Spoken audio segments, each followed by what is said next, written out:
Welcome to the Tesla Economist. Please hit the thumbs up and remember to subscribe. You can also follow me on Twitter and talk to me on Patreon. So Lucid has now achieved the longest range for an EV with an official EPA rating of an astounding 520 miles, significantly more than any Tesla has in the past. Now this was achieved with an 113 kilowatt-hour battery pack, supposedly, although I've also heard elsewhere that battery size has not been disclosed. But either way, 113 kilowatt hours isn't too over the top, but this car cost $169,000, so is it even relevant? It's always the same with any Tesla killer. They'll try and match or beat one specification of a Tesla, but at the cost of others.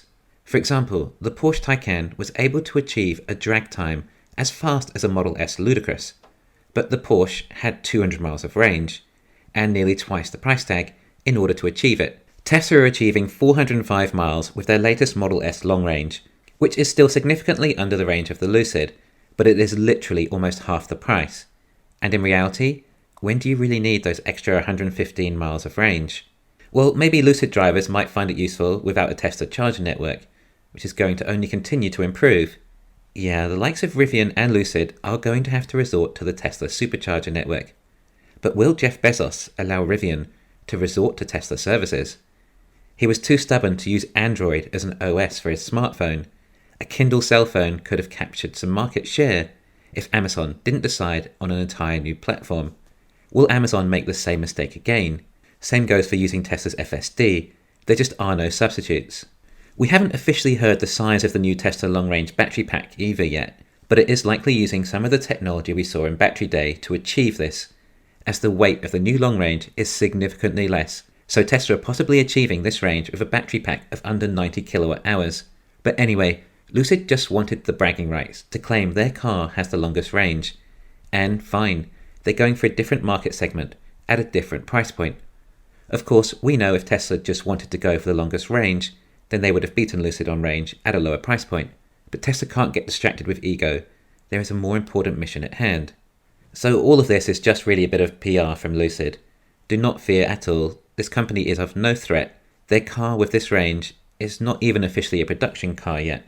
But I am all for new EV startups finding new segments in the market, as niche as they may well be. But in reality, Lucid isn't even where Tesla was 10 years ago. You see, when it comes to Tesla, well, what is special and unique about the range their cars produce? The fact is, they're achieved so much more efficiently, rather than simply adding a larger battery pack. Tesla have the best software, drivetrain, motors, battery packs, drag coefficient, weight-saving techniques, and a plethora of other features. That means a Tesla car can achieve more miles of range per kilowatt hour than any other car, everything else being equal. What is so important about this is that it means Tesla are able to use a different battery chemistry. Tesla do not need to use nickel-based batteries to reach sufficient ranges. Due to these efficiencies, Tesla can reach sufficient ranges with iron-based batteries, which significantly reduces the cost of the battery and the dependence on scarce materials. Of course, these cost savings are all in the battery pack, being the single most expensive part of the vehicle, and these iron batteries are significantly cheaper. But Tesla are able to achieve these ranges with CATL standard battery cells. Well, what will happen when Tesla adds their Battery Day technology onto them too? BYD have managed to increase their LFP battery density by 10% compared to CATL's batteries. That's about 10% fewer batteries for the same range. Well, slightly fewer even, due to the weight being less. That's why it's just so important to have everything as efficient as possible, so you can just squeeze out that much more range without just having to add more batteries. As iron batteries are so heavy, if you add more to get the extra range, it will affect the handling and performance of the car. Tesla are already getting 262 miles of range from their Model 3 with iron batteries. Now remember, these batteries can be charged 100%. Also, remember Model 3 isn't using front and rear die casts. It's using a structural battery pack though, which is partly how Tesla achieved this amazing feat. The BYD Han has also taken the initiative to use LFP batteries. Due to this cost saving, it allows them to be a lot more competitive. They also managed to achieve a 262 mile range sedan, but they had to use 80 kilowatt hours of battery compared to Tesla's 54 kilowatt hour. That is 50% more batteries to get the same range. Not to mention BYD are also using their more energy-dense Blade batteries compared to Tesla using CATL's LFP batteries. Yet still, that's how much better Tesla is. But like I said, Model 3 is using a lot of old manufacturing techniques still, and older technology. If Model 3 had die casts and the LFP batteries were even more energy dense than BYD's, then I think Tesla could get in excess of 300 miles of range for the Model 3. I would call this the medium range Tesla. Similar to the Lima edition of Tesla, when that was for sale. I think this is the biggest market segment for range, around 280 to 320 miles. That should capture the vast majority of the market. I think this is the sweet spot and can be achieved with LFP, meaning it can be done affordably and profitably, i.e. EVs well below the parity of ICE cars. I'm pretty sure all the technology is there for Tesla to achieve this, but it really comes down to the Model Y. Will it be quite good enough to get the Model Y to around 300 miles of range? If we include all the extras from Battery Day incorporated into Tesla's own LFP batteries, then I think they'll be close enough. For any legacy motors to come in above 250 miles, then they will have to be using nickel-based batteries, which within time will be about 3 times the cost of Tesla's own iron batteries. Of course, that would be kilowatt hour to kilowatt hour. Of course, legacy autos need larger battery packs to get the same range too. In other words, Tesla's battery packs may be around 1/4 the price that legacy pay per battery pack. That would be for equal range. Of course, their performance would still lack when compared to Tesla's. Tesla are always going to be a better product, hands down, and this is even when legacy autos are making their own batteries. One way to look at it might be like this. There is this $100,000 product.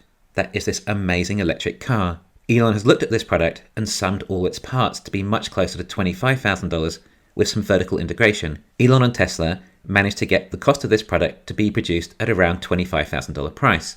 Everyone else is still struggling, perhaps getting the cost down to $50,000, but it's significantly harder to get it down any lower at this stage. It requires huge investments, which are hard to justify when you're not leading the market, and you have to follow the leader's path, at least as best you can. Any investment you make, you have to hope will be the right one. This means we'll end up with 2 alternative competitors, ones that make their cars for significantly more than Tesla, that have equal range, aka legacy autos. Whether these cars are sold at a loss to match Tesla's price point or sold at a premium to make some profit is their choice. And another product that had to simply miss out the most important element of an EV, the range, and just offer significantly less range than a Tesla, but at a similar price point. Again, maybe even being sold at a loss. The Chinese EVs. There is no other company that can make an EV anywhere near as cheap as Tesla, with equal range, let alone equal anything else. This is why all the manufacturing and drag coefficient and weight saving is so important to Tesla. It means they can scrape in to get cheaper technologies, such as iron-based batteries, and it doesn't sound like Legacy are even attempting this path. They can't have ranges under 200 miles. They need to be coming in at 250 to 300 miles. They know that's what their customers want. Nothing else will do. Also, if they're going to have a higher price tag than Tesla, then they can't do it with ridiculous range offerings. Therefore, they have to use nickel-based batteries. No other choice for them. So they're investing their billions into nickel battery plants, aiming to get down to $100 per kilowatt hour, compared to Tesla's LFP batteries that could even be 1/3 of that cost. Again, like I said, Tesla also need fewer kilowatt hours of batteries in their vehicles for the same range, implying Legacy have to pay 4 times what Tesla are paying for a Legacy battery pack. None of these Legacy cars seem to be including LiDAR into their designs either. I think only NIO took that path, with a built-in LiDAR, which looks significantly better than the retrofitted alternative, but still. Anyway, how are Legacy planning on retrofitting and autonomous driving in their vehicles too? The tax credit can't make Legacy auto cars any lighter, they can't improve their battery technology. Legacy autos are just relying on overseas battery manufacturers to improve their technology. They're not being proactive and attempting to move the industry firsthand. They could just reverse engineer BYD's Blade batteries even. But either way, they will never get the necessary range. The Chinese might be the car market that takes the low-cost segment for people who are willing to save money for less range and no FSD. But I can't see it being a significantly larger amount of money to buy a Tesla anyway, especially if there is a Model 2 available. What are we saying here? There is a threshold of minimum amount of range consumers want in their EVs, perhaps around 250 to 300 miles. No one else can produce a car with that range anything close to the cost Tesla can. The choices are the Chinese, with very heavy cars that don't handle so well or have significantly lower range, or a Legacy auto with significantly higher price. It doesn't matter if it's Ford or a Cadillac, the batteries cost the same. The question is, can a car with a Ford badge get away with a higher price tag, or just the Cadillac? Before, you could say the Cadillac has a V8 that goes 0 to 60 in 5 seconds. Range was not even a specification, but now they all have a minimal amount of range. For example, the ICE Cadillac probably had about the same amount of range as an ICE Ford before, And it costs very little to make a larger gas tank, but now we still all need the same range, except it costs the same in a Ford as it does a Cadillac. But the Ford can't get away with the price tag as high as a Cadillac. So it will be interesting to see what legacy brands will cross over. For example, Porsche seems to be a strong brand and can justify the higher prices. But the point here is that none of them can compete with Tesla and LFP. When it comes to Tesla's car business, I see this as by far their biggest competitive advantage. Thanks for listening. Please hit the thumbs up and subscribe. You can follow me on Twitter and talk to me on Patreon.